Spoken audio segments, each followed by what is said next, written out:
Bismillahirrahmanirrahim. Assalamualaikum warahmatullahi wabarakatuh. Saudara-saudara sekalian, kita bertemu kembali dalam hukum acara pidana. Saya akan menyampaikan materi pengertian penyelidikan dan penyidikan, kepangkatan penyelidik dan penyidik, tujuan penyelidikan dan penyidikan, tugas dan kewajiban penyelidik dan penyidik. Saudara-saudara sekalian, mari kita lihat tugas Polri sesuai dengan ketentuan pasal 14 Undang-Undang Nomor 2 Tahun 2002. Ketentuan ini sebenarnya juga telah dilakukan pembaruan dalam Undang-Undang Cipta Kerja Nomor 11 Tahun 2020, namun tidak banyak yang berubah terkait dengan tugas Polri yang akan saya jelaskan.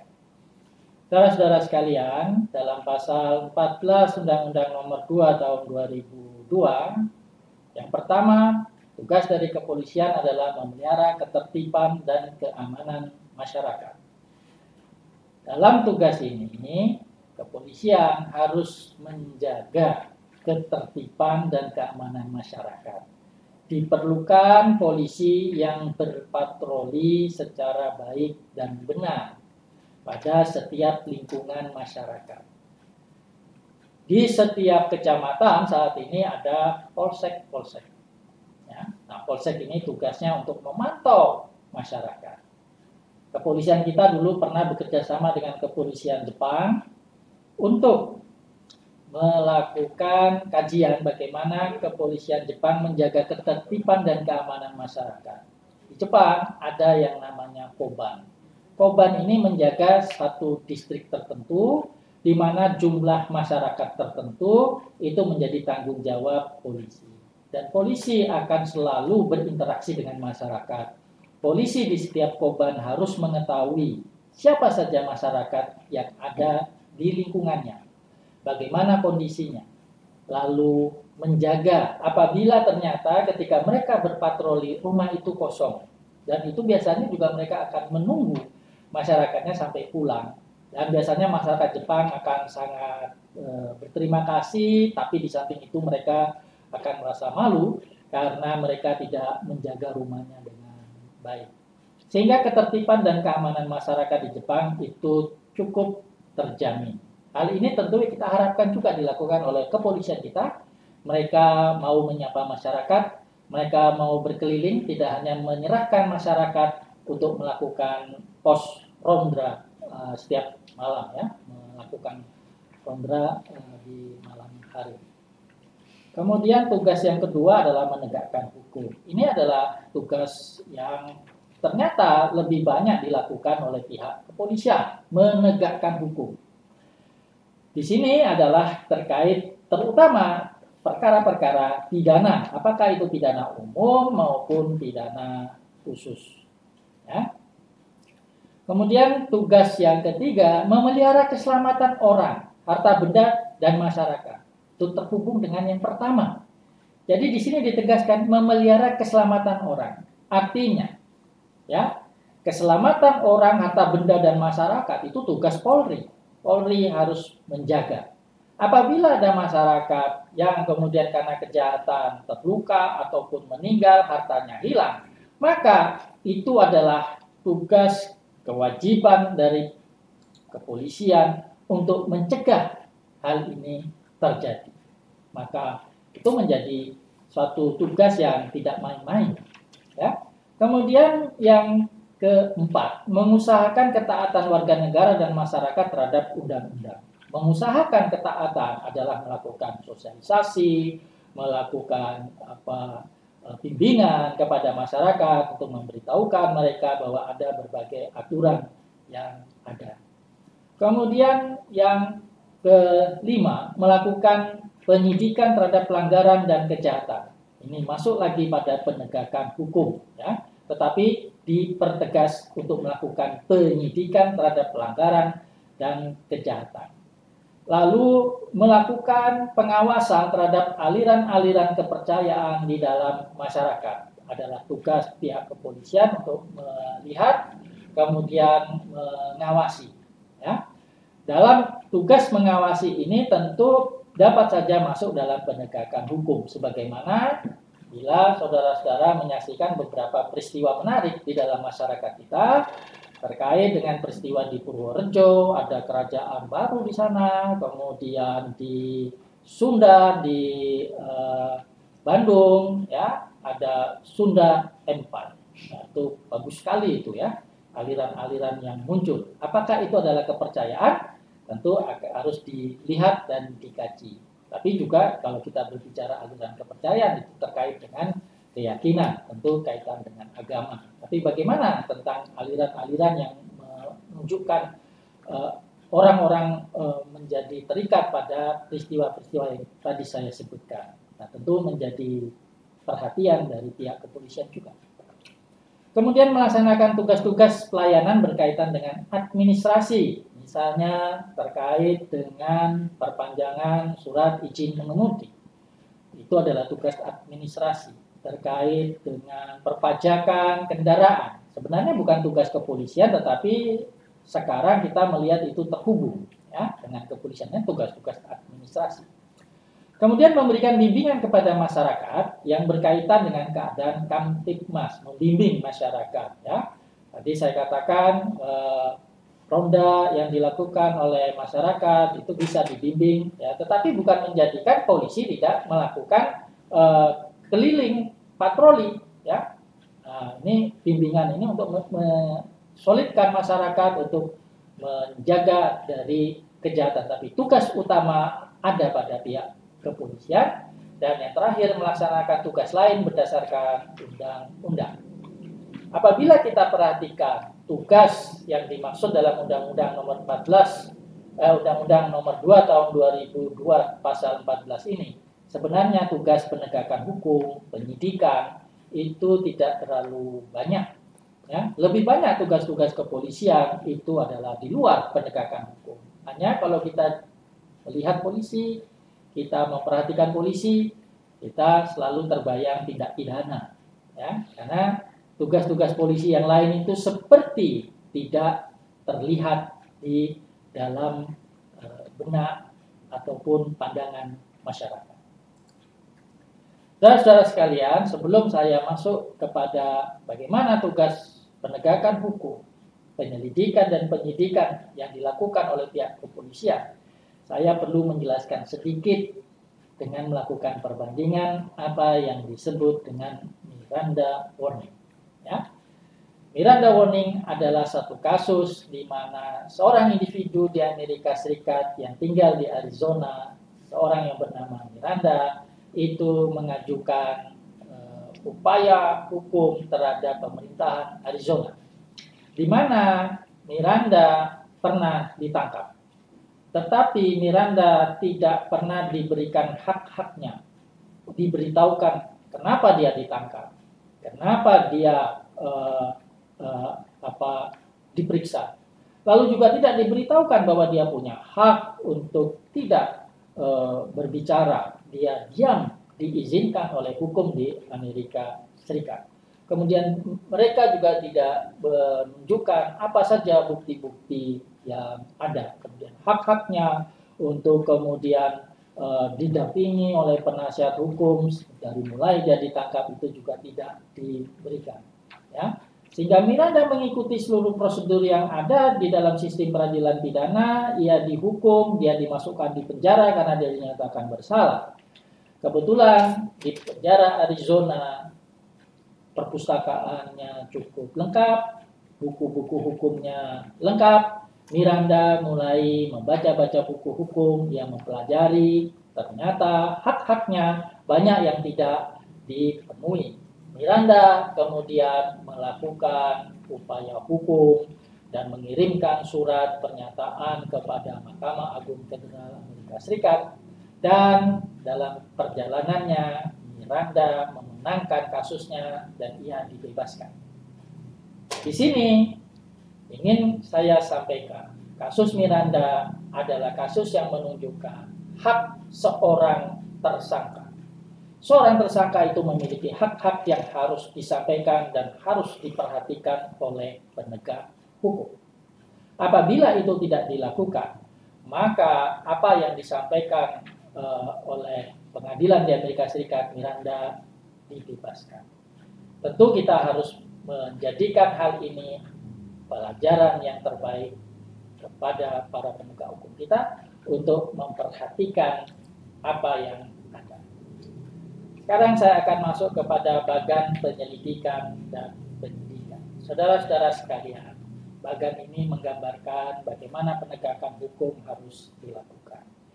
Pada kasus Miranda Warning, Miranda itu pada kasusnya dia mendapatkan laporan, kemudian polisi mendatangi rumahnya.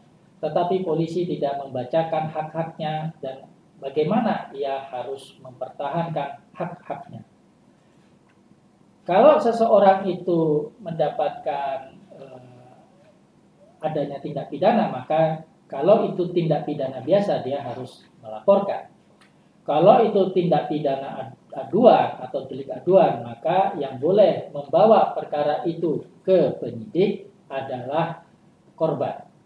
Ya, kalau laporan itu bisa korban, bisa masyarakat yang menyaksikan adanya tindak pidana. Tetapi juga ada cara lain, seseorang itu bisa sampai kepada penyidikan karena tertangkap tangan ini karena ada patroli penegak hukum melihat dan menyaksikan sendiri adanya tindak pidana dan kemudian melakukan penangkapan. Jadi saudara-saudara, itulah proses suatu tindak pidana sampai kepada penyidik. Tindak pidana tentu saja ada pelaku, ada korban, dan kemudian ada saksi. Penyidik menurut ketentuan yang berlaku sesuai dengan Kitab Undang-Undang Hukum Acara Pidana maupun pada manajemen persidangan, penyidikan, manajemen penyidikan di kepolisian itu menentukan setiap perkara tidak serta-merta harus langsung kepada penyidikan. Diperlukan penyelidikan untuk memastikan apakah perbuatan itu adalah tindak pidana atau tidak. Penyelidikan ini untuk memastikan bahwa peristiwa yang terjadi adalah peristiwa pidana. Mari saudara-saudara kita ambilkan contoh di masa pandemik ini. Ya. Kasus Raffi Ahmad.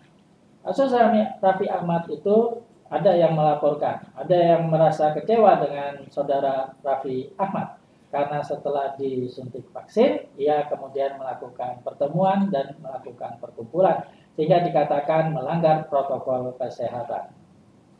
Lalu dia polisi itu tidak langsung menetapkan Raffi Ahmad itu ke tingkat penyidikan, tetapi dilakukan penyelidikan lebih dahulu. Penyelidikan ini untuk memastikan apakah ada pelanggaran protokol kesehatan, apakah telah terjadi kerumunan sehingga dapat ditindaklanjuti.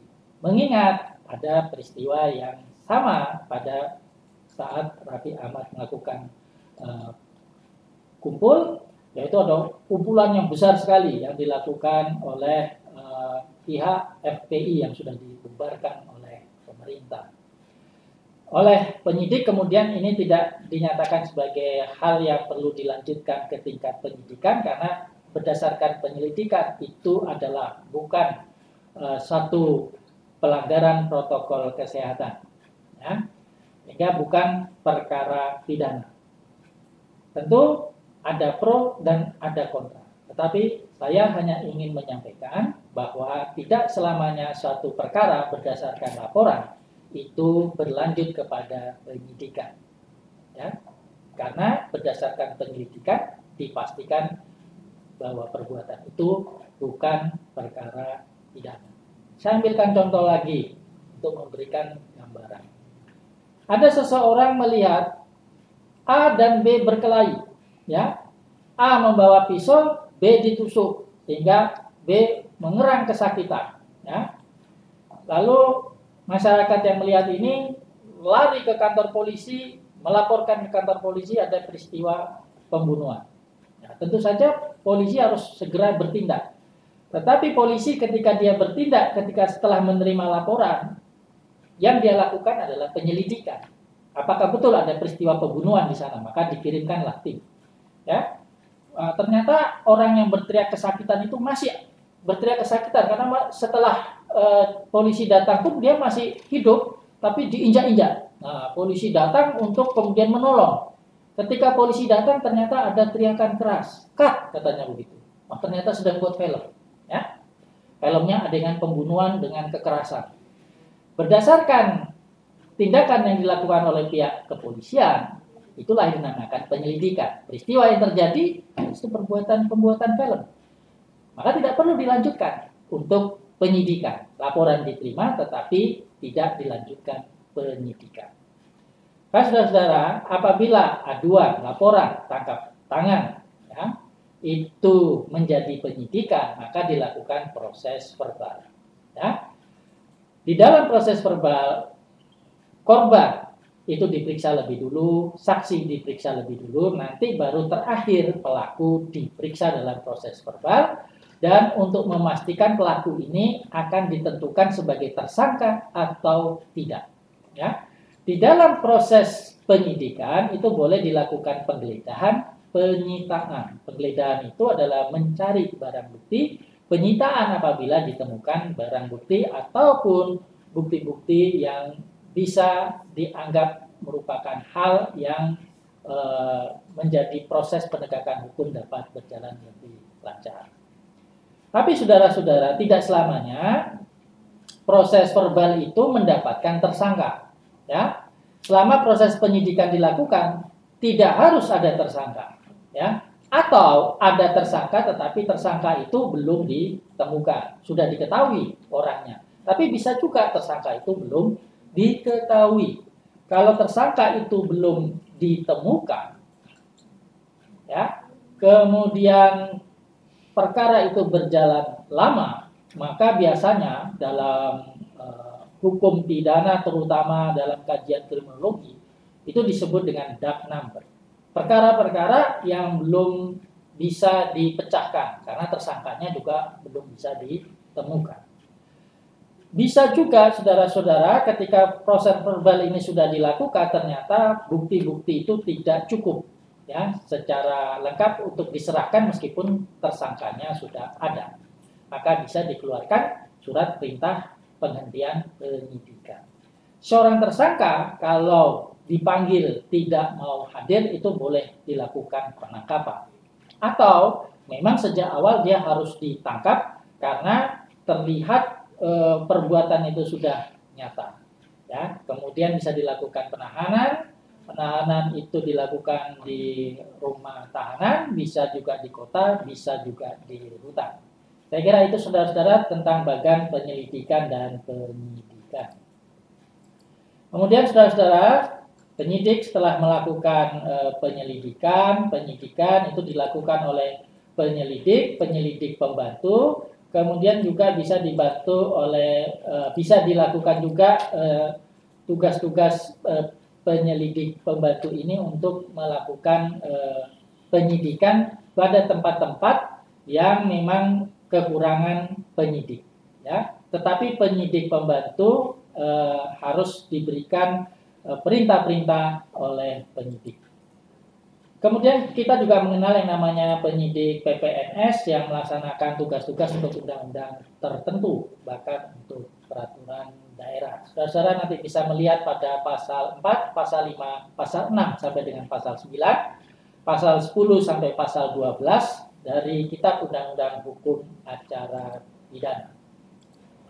Kemudian kalau sudah semua diberkas, maka harus membuat berita acara penyidikan. Nanti saudara-saudara lihat di dalam berita acara penyidikan sebagaimana diatur dalam pasal 75 ayat 1 huruf A sampai dengan I Kitab Undang-Undang Hukum Acara Pidana. Ada berkas tentang pemeriksaan tersangka, tentang penangkapan kalau dilakukan penangkapan, penahanan, ditahan di mana dan seluruh berkasnya, penggeledahan, pemasukan rumah, penyitaan benda, pemeriksaan surat, pemeriksaan saksi, pemeriksaan di tempat kejadian atau TKP itu dimasukkan dalam satu berkas dan disebut sebagai berkas berita acara penyidikan dan dilakukan oleh pejabat dengan kekuatan sumpah jabatan. Ditandatangani oleh pejabat tersebut dan ini menjadi berita acara yang nanti akan diserahkan kepada jaksa penuntut umum. Saudara-saudara, saya kira sampai di sini saya menerangkan tentang pengertian penyidik dan penyidik, kepangkatan penyidik dan penyidik, tujuan penyelidikan dan penyidikan, tugas kewajiban penyelidik dan penyidik. Terima kasih. Billahi taufiq wal hidayah. Wassalamualaikum warahmatullahi wabarakatuh.